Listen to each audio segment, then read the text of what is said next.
Big Burb. Big Bad Burb. Welcome to the Big Burb channel. Hey everyone, we have been in hurry up and wait mode. We have been waiting weeks for the air starter. We are still waiting for the air starter. But we decided we couldn't wait anymore to show you some of the cool things that we have done to the Burb in this time. And when I say we, I of course mean Rocky. I promise you, I have not touched this thing, which should make all of you feel much better. There's going to be a little bit less explaining. This is much more of a show and tell type episode, and Rocky definitely has a lot to show. Here we go. Is it just me, or was Ben wearing a kid's band-aid the whole time?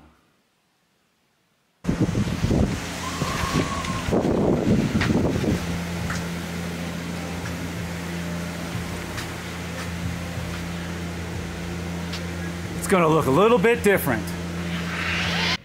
There's a lot going on in the shop, guys, so thanks for being patient. And once this air starter comes in, we'll get this thing rocking on the road. Airline's all plumbed up.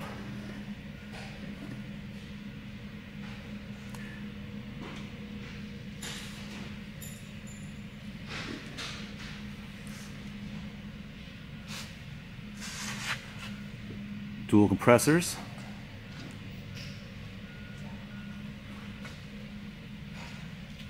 This right here is your electric starter.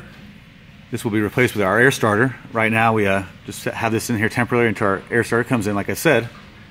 But as you can see, here's our air line right here. That'll be plumbed right to that air starter.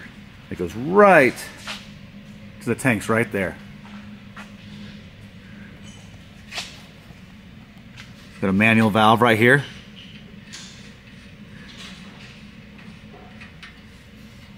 This allows you to pump your tanks in manually.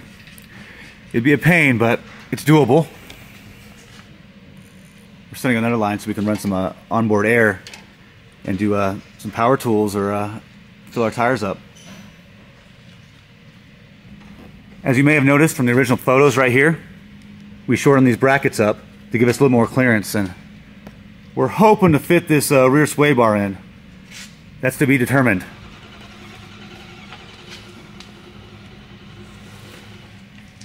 But as we get close up in here, you can see it gives us a lot more clearance for this rear diff, and it clears our bump stops right there. And that's really what we needed right there. The new bushings, so this thing will have a better ride. And we'll also be adding a body lift as well.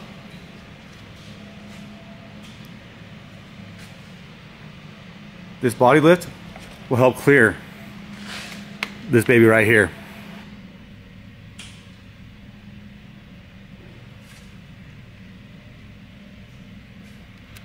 So we got some new shoes for the Suburban as well. We don't skip leg day around here. Your BFG Goodrich All-Terrain KO2s.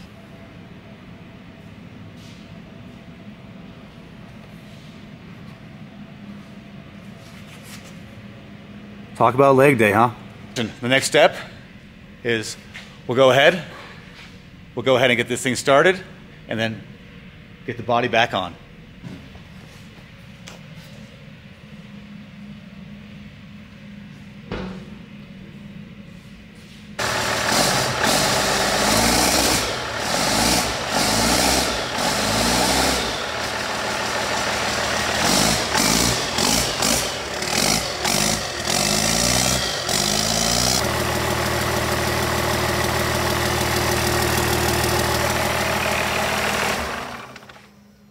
And like I said, that was not the air starter. That was the electric starter that started that. However, we're still waiting for the air starter, and once that comes, you'll hear that baby purr. But right now, well, I guess I wouldn't say air starter purrs, it screams. But you heard this baby purr, and man, I'm excited. That explains! Yes, we do hear you. Why don't you just put the vehicle in a Faraday cage? Why don't you get an EMP shield? Well, if you can make a Faraday cage garage, that may have some value. Hopefully your car is parked inside when something happens.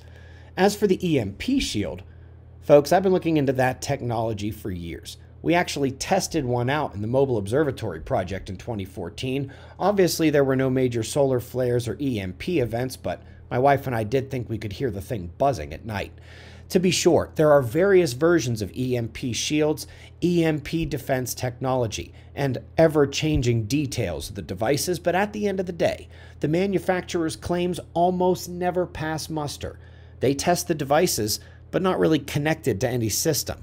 You can't protect an entire system at one point with microsecond modulation. And the manufacturer's common claim that when the grid goes down, you still have a working device not only requires their questionable devices to work, but you have to have backup power options since the grid will not be supplying any power to your house in their scenario. At the end of the day, a Faraday garage may actually be able to be built and might be helpful, but only helpful when you're parked inside. And no, you really can't make the vehicle itself a working Faraday cage.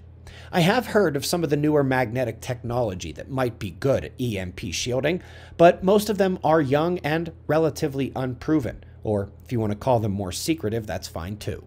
I do not employ any EMP shield devices, and I'm worried about everything you are worried about, plus the sun and Earth's fading magnetic field. I just don't see the value, especially in their warranty, like you're going to wade through the apocalypse to get a refund. It may sound extreme, but the preparation for an entirely pre-industrial, no electricity world is what it will take in all but the most rare circumstances. Below the video is a link to an excellent forum with experts going back and forth about EMP shield technology. Check it out if you want to read a well-informed discussion. Now, back to the Burb. Yeah, the body is back on, and thanks to that body lift, we didn't have to do any cutting at all to make it fit. However, we had to do some major modification to that front core support. We had to rip that front end back off, and we ripped out the Suburban radiator, added a Dodge radiator from the donor truck along with the Dodge intercooler. We kept the AC condenser from the Suburban, but that's about all we kept, other than the headlights. All right, 12 valves all snug in the Suburban. We didn't have to do any cutting or anything due to the body lift, which is really nice for all our clearances. As you can see right here, plenty of room between the fan and the radiator. A few little things to button up, but we are getting there.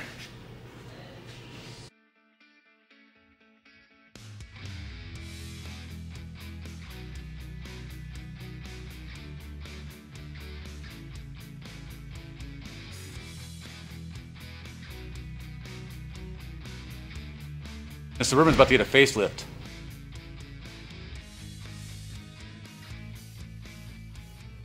This is normally the part where Rocky goes over all of the money that we spent and where it went, but as you can see as I'm zooming out, this has become very serious. And this is a lot of what a project like this is going to take. In the next episode, we are going to be detailing this a little bit more, sure. But this was more of a show and tell, and I guess if you want to pause and zoom in and look at this thing, you can. But otherwise, thanks for watching our little show and tell, and we'll catch you next time.